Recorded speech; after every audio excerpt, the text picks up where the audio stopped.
If you enjoyed this video, be sure to hit that sub button for more amazing content. Now, let's jump straight into the video.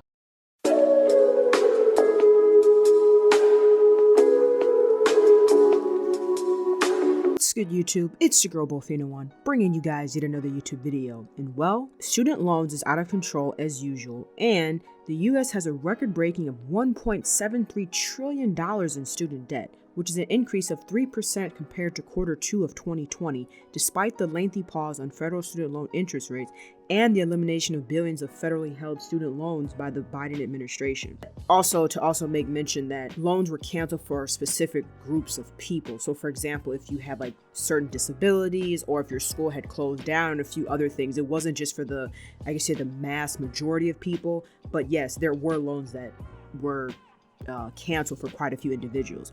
However, if we take a look at the real picture, it's the decade-long increase in student debt.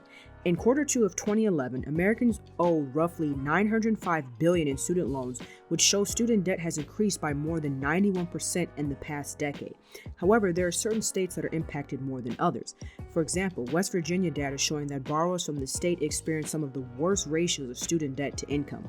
Studies also show that many borrowers in West Virginia are behind on their loan payments. And I've said this many times, but it's true. People are coming out of school owning homes in terms of debt amount, and they are in such a financial bind because these jobs at the same time are not paying enough to take care of their loans on top of paying for, their necessities, your day-to-day needs. Some people come out and they have to go buy a car, or they, some people don't have a car, so they have to commute to work, lunch for your work, uniform for your work, all these different things that you need, not including things on your job, like benefits that come out, 401k, there's other things that also come out of your check, taxes, etc. It's a whole bunch of other deductions that come out before you actually get a chance to see, okay, this is the amount that I'm going to bring home.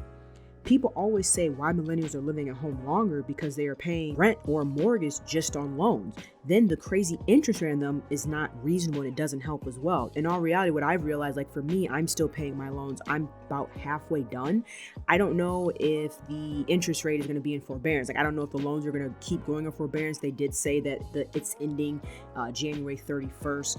That will be the end, but they also kind of said that before, so they might extend it. However, if it does come back where the interest rate continues to keep going, I think a lot of other people should do the same thing, which is either if you have multiple different loans, consolidate them into one loan with a lower interest rate. That way you're actually going to have a fighting chance at paying them off at some point, because and like I said, I'm not a financial advisor, but this is just like looking at it from a logical standpoint.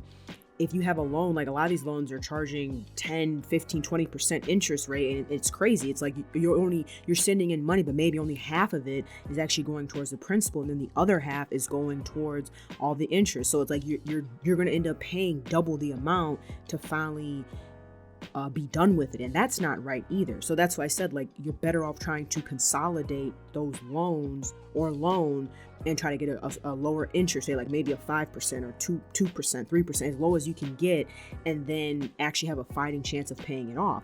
And like I said, like for me, I pay mines, and then my parents check out a Parent Plus loan, so I help pay on that. So I'm paying roughly a month like $1,500. That's someone's mortgage, that's someone's rent. And it's like, yeah, I'm fortunate enough where I make a decent buck. I went to school for engineering.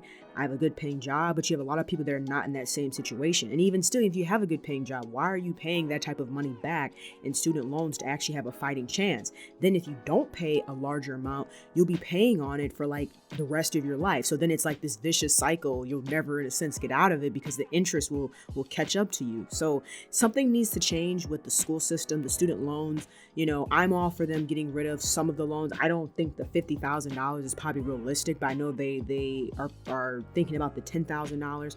I think that would be great. That would take off for most people at least maybe a year, a couple years, a few years, depending what your monthly payment is. And if you're not paying anything, well, then that's even better. But let me know your guys' thoughts about this down below in the comment section. If you enjoyed the video, be sure to drop a like, comment, share, and subscribe. Hope you guys have a good rest of your day, and I'll chat with you later. Peace, Fin Army.